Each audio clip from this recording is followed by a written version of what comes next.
Man, Marcus, this is so hard to follow you. In the back, JJ was like, I hope you brought your A game too. And he was like, what are you preaching on? And I said, leprosy. And so we're going to do the best that we can today. I'm so excited that you're here with us this morning. We're glad that you're here. If you're joining us online, welcome as well. We think Chenal is a special place, and we're glad that you are a part of it as well. Now, we'll be in Luke chapter 5, so if you want to go ahead and turn there, that'll be where we are this morning. But I want to tell a quick story before we jump into the text. So last Sunday evening, I took a group of teens to Topgolf. And before I get text messages, John Waddell has been called to lead a group of men to Topgolf too, so that's coming soon. But we took a group to Topgolf, and if you've ever gone on a trip with teenagers, you've experienced the look that a server gives you when you show up with any number of teens. It is a look of both sadness and disappointment. Teens are notoriously bad tippers. Now, just not our teens, but teens are notoriously bad tippers and normally leave a mess. I have prided myself in the years of working with students of making sure that when we leave a place, it looks like it looks when we showed up, as well as making sure that we leave good tips, we have good eye communication, we pay attention to the servers. That is a point of pride that I've always had working with teens. But when we show up, and if you've gone to Topgolf, you go in and they send you to a bay, so that's where you'll be golfing. And you go in and the lady just goes, oh, who's your party? And I'm like, it's me and these guys. And she was like, oh, are adults showing up? And I'm like, technically that's me, And so we go to our bay, but one of the things that was different about this particular trip is that we all rode separately. Jack Yates and myself, we rode together, but everybody else was coming from a different direction, a different place in town. And so if you've done a trip like that, where you've got a couple of people coming from different directions, I'm on my phone the whole time because I'm making sure that somebody is going to be where they're supposed to be. With this particular event, I needed to know if you were bringing a friend, so I had the right amount of space or whatever. And so I'm really distracted is the point of this. I'm making sure that everybody is where they need to be, and also trying to not look at the sad faces of the servers of oh, cool, teens. And so I'm texting some kids as we get seated and we get kind of placed in our bay, and my head is down. This is the important part of the story. I think I'm texting Ryle and Henry, and I'm like, hey, just let me know when you're on your way. We don't want to start without you, but you tell me when you're on your way. And I'm texting Rylan, and our server comes up, and she's like, hey, welcome to Topgolf. I want to show you kind of how this works. Here are the screens. Here are the golf clubs, and she's getting us set up, and I'm not paying attention. I'm not. I'm being very honest and transparent with all of you. I wasn't. I was texting to make sure that Rylan had a friend. I was making sure that everything was lined up. And she said, "Can I get your drinks?" And I'm sure some of the kids started ordering drinks. And when she said, "Sir, what do you want?" I think I did that thing where I'm like, "I'd like a Dr. Pepper," and then I went right back to the phone. I feel disgusted sharing this story with you. I do. I'm being honest with you. It has wrecked me because I was like, man, what a rude thing to do to a human being.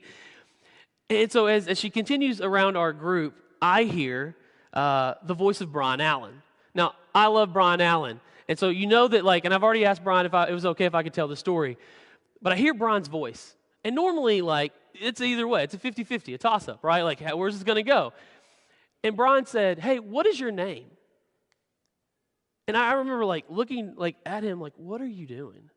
We're here to play Topgolf. We're here to hang out. We're gonna get food, have fun. And he says, what is your name?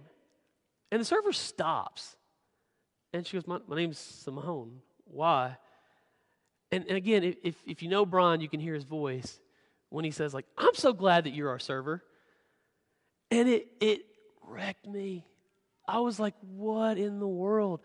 And I'm telling you this because it slowed me down in a way where I was like, I'm not seeing people. I'm distracted with all these other different things that are going on in my world right now, and I'm failing to see somebody that's right in front of me. And I remember just at that moment thinking okay, this is weird. And I stepped back a little bit while some of the kids golfed, and I noticed that that was an uncommon interaction for her in our section. Like, very few adults were paying attention to this woman. It was all like transactional, like what she was bringing to the table, what they were ordering, like if their game messed up, like it was all that. But I'm proud to say, like the kids that we brought, what I noticed was they made eye contact with this person. They said thank you every time she brought something. They were polite and engaging the entire time.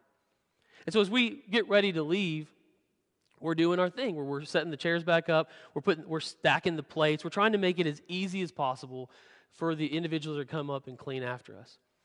And she grabs my arm and she says, "Hey, can I speak to you for just a second?" And I'm thinking like, I think this card worked. It's like if you ever had a server come up to you, like, "Can I talk to you privately?" I'm like, "Oh, okay, like I got another one, I promise." And she said, I want you to know that was different. And I appreciate how your kids acted. And I said, "Oh man, they're not my children. Like these are just people that I hang out with, you know." And I said, "I go, what do you mean?" She said, "Like y'all looked at me like all night." And she said, "I appreciate being seen." And I love that story. I love when I can learn something from the kids that I get to hang out with. But it slowed me down just a little bit to remind me that we have to be intentional in seeing people. When we see people, we add value to who they are and who God created them to be. Like, we didn't preach at this woman. Like, we didn't do any of that, but like she saw the gospel in just a little glimpse that night. That she mattered, that she had value, that she was beyond just like working at Topgolf. She had value and purpose.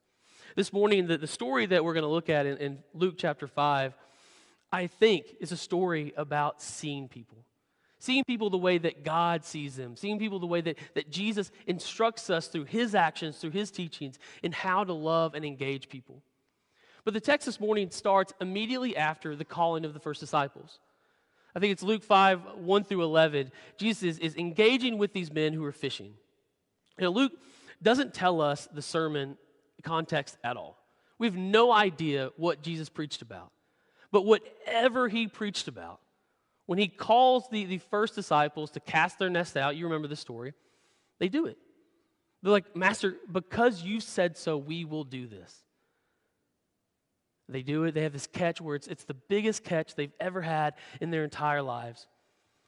And they leave it. They leave that fish on the side of the Sea of Galilee because they're like, we've experienced something with Jesus that we want to follow him. That story happens. And then our story this morning begins in verse 12. While Jesus was in one of the towns, a man came along who was covered with leprosy. There's two parts of this that I want to break apart. But this is a method that Luke uses a lot to move Jesus from one location to another. Mark does this with his "and then." And it's like, "and then Jesus went," and then Jesus did this. Like, all of these writers have their kind of own signature in how we move Jesus from one place to another. Luke does this with geographical locations, even in instances where we don't have a clue what city this is. This shows us that Luke is just moving the story along because he says, well, he was in one of the towns. We'd like to know that, but it doesn't matter to Luke because it's all about moving the story along. So the first disciples, and then while Jesus was in one of the towns, a man came along who was covered with leprosy. Now, I want to look at this just a little bit because this isn't probably the modern day understanding of leprosy that we have, of Hansen's disease. This isn't the same thing that we're talking about here. Likely, this is a skin disease that they didn't have an understanding of actually what it was medically. And even though we don't know, the actual like classification of what this is, they had ways to deal with people who had skin disease that they didn't understand. And to do that, again, I'm following Marcus, like who wants to go to Leviticus? We've got to go to Leviticus to kind of have a better understanding of the context that this man is coming from. So a man covered with leprosy, skin disease that no one knows what it is, what's causing it, is he contagious? Like we don't know. But they had this practice. In Leviticus chapter 13, it says, when anyone has a swelling or a rash or a shiny spot on their skin that may be a defiling skin disease, they must be brought to Aaron the priest or to one of his sons who is a priest. I'll point out here, no doctor, right? This is a doctor in the same way that I'm a doctor, okay? Okay, didn't land. Perfect.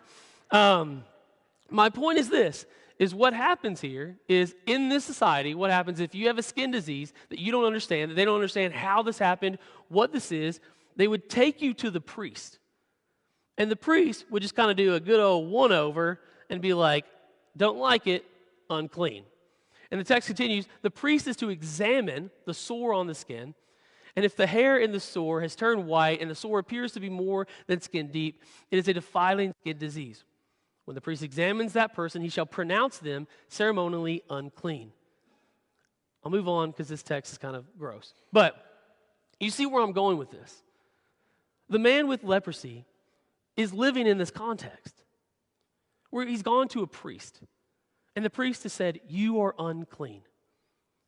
Now, there was an understanding in this day and age that if on the outside you were unclean, you were also unclean on the inside. I mean, you didn't just have skin problems, you had heart problems. You were seen as a sinful person, someone who was not allowed to be around society. So this nameless man who has leprosy is dealing with a lot. He's likely disconnected from his society, from his community, from his friends, his family, his work. Like the people that this man wants to be around. The priest has said, you are unclean. You're unable to be around these people. He's likely dejected too. I mean, that feeling of isolation, of having no one. He likely feels like the world is against him. But I also think he's probably defeated too. Have you ever been in a situation where you feel isolated and alone, like the world is against you? Like that is the mindset of this individual. But everything changes one day. Because the text says that when he saw Jesus, he fell with his face to the ground and begged him. For me, verse 12, which is I'm breaking apart verse 12, this is where this man has hope. Likely for the first time in a very, very long time. I like to believe that he's maybe heard rumors of this man who's walking around Galilee. He's heard rumblings that maybe he's turned water into wine. Or these men were listening to a sermon, then all of a sudden, Jesus produced the most fish that these individuals had ever seen in their lives.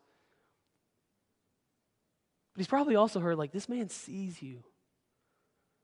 This man doesn't look at you as less than or unwelcome or unclean. This man sees you. And so when he sees Jesus, this is the first time in a long time that this individual has hope. A belief that maybe things could turn around for me. And we see that in his actions. Because he sees Jesus, and the first thing that he does is he fell down with his face on the ground. I'm trying to be more visual, but I'm not going to do this. But I would just imagine for a moment, he gets down on his knees. His face is probably on the ground.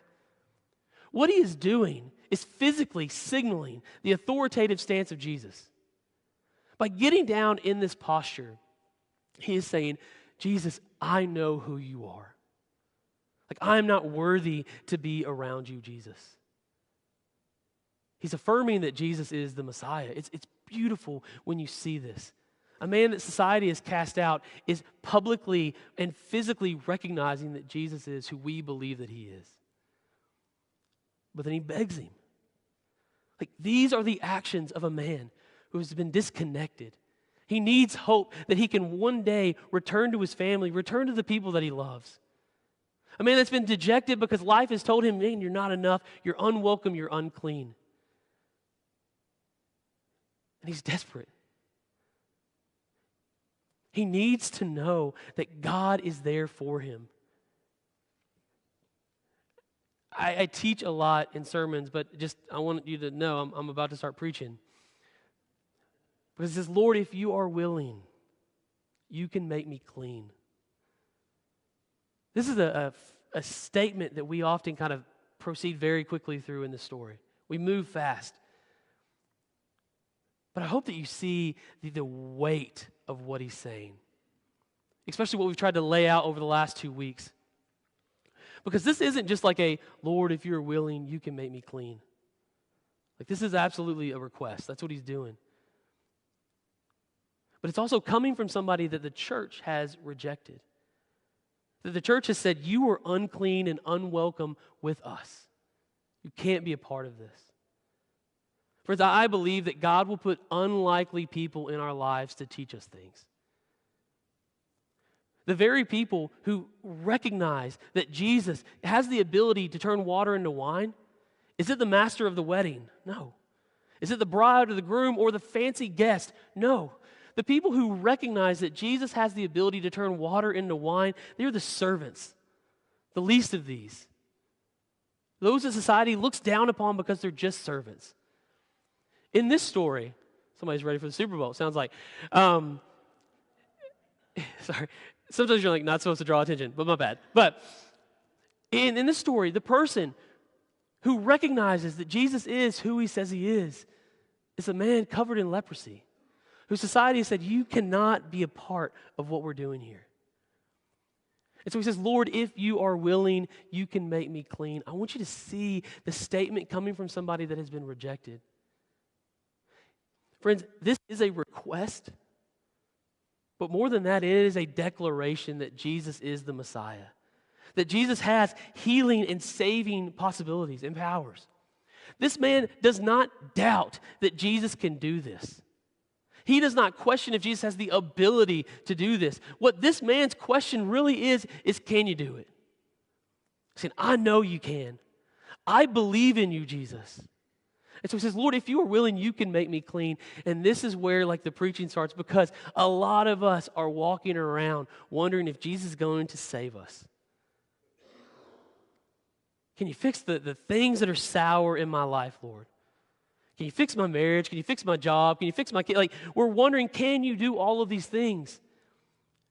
And Jesus quickly says, Jesus reached out his hand, touched the man, I am willing. Do you see there's no hesitation there?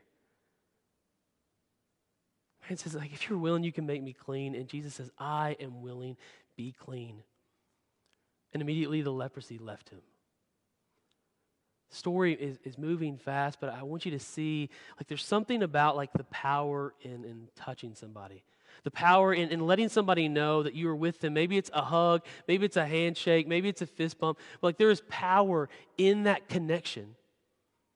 I like to highlight different people at this church, and I want to highlight a student in our children's ministry. And to Marcus' point, those kids run out here really excited. It's kind of like at first I thought they were really excited to go to children's ministry, but what if it's they just don't want to be around me? And in the sermon, they're like, I don't want to hear that. I got to get out of here.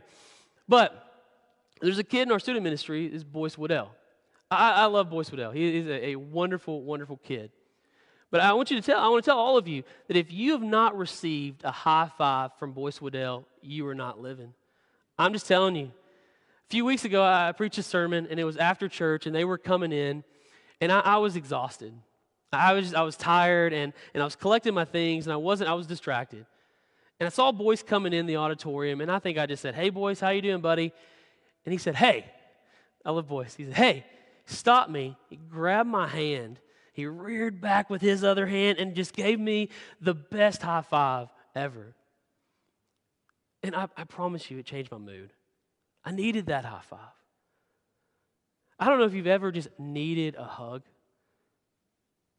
Jay Cheshire is doing this thing now where he hugs me a lot.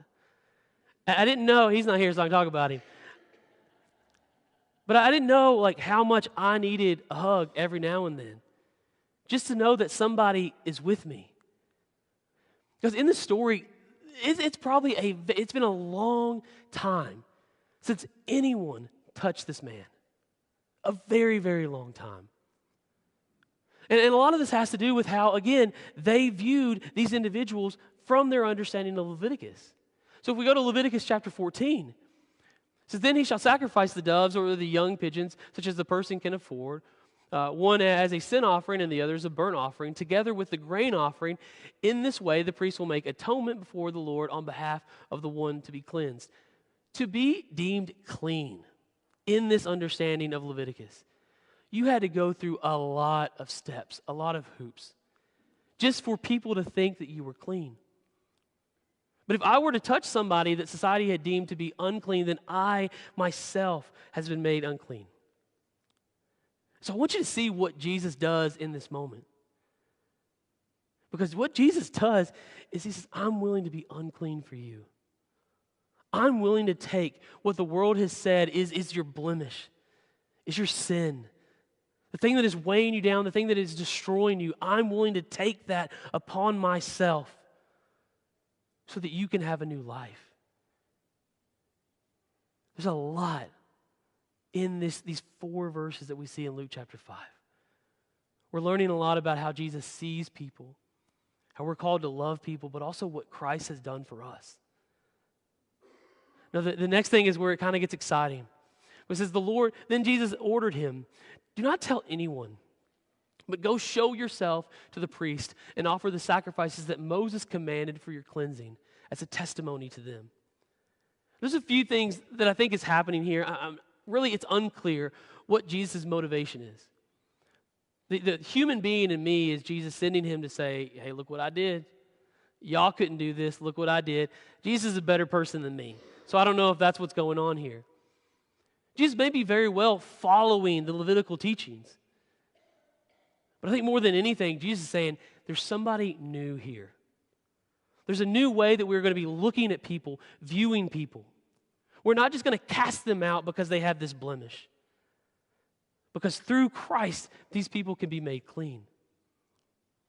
I do think that that's what's happening here, is Jesus is saying there's a new way and a new understanding of this world through Christ. But the story continues in verse 15. News about him spread all the more. It is so easy to understand how the news spread. There's a phrase in therapy that is hurt people hurt people. You're familiar probably with that phrase. There's an understanding that if you're going through a lot, if you're unhealthy, man, you're often trying to bring other people down. But I think this story is maybe a new understanding of, like, healed people tell people. I guarantee you that when this man, I believe that he went to the priest. I believe he did everything that Jesus told him to do. He went to the priest, he showed his skin to the priest, and the second that he left there, he went straight home. He saw his family, he saw his friends. I think he knocked on the door, and when they opened the door and they saw him, they were like, what are you doing here? And he was like, wait, let me show you something. Maybe he pushed up his sleeves and said, look at my skin. After he did that, he probably said, let me tell you now about somebody that I met. I think there's a lot to unpack in Luke chapter 5. But I think there's a few lessons that I want to leave you with. The first is it is really important that we see people the way that Jesus saw them. Looking past their blemishes, looking past the things that society says you are unworthy, you are not welcome. We have to look past that and see people as creations that God has made. Individuals made in the image of God. But the second thing I think that we have to take away from this story is the recognition that God can heal whatever we're going through. But we have to bring it to Him. We have to be willing to say, Lord, can you take this burden that is in my life? Lord, can you take the thing that's been weighing me down, the thing that's causing me to struggle, the thing that's causing me pain? Lord, will you take it? So I think the miracle here is clearly the cleansing. But the message of the story is that Christ will take our burdens. Friends, He's already done that. He's already gone to the cross for us. But what we have to do is be like the man that was covered in leprosy and say, Lord, take them. Take the things that are weighing me down. Take my burdens. Take my sins. When we do that, I think we honor this story. We also recognize that God is still doing miraculous things. But we have to be a part of those. Let's stand and sing together.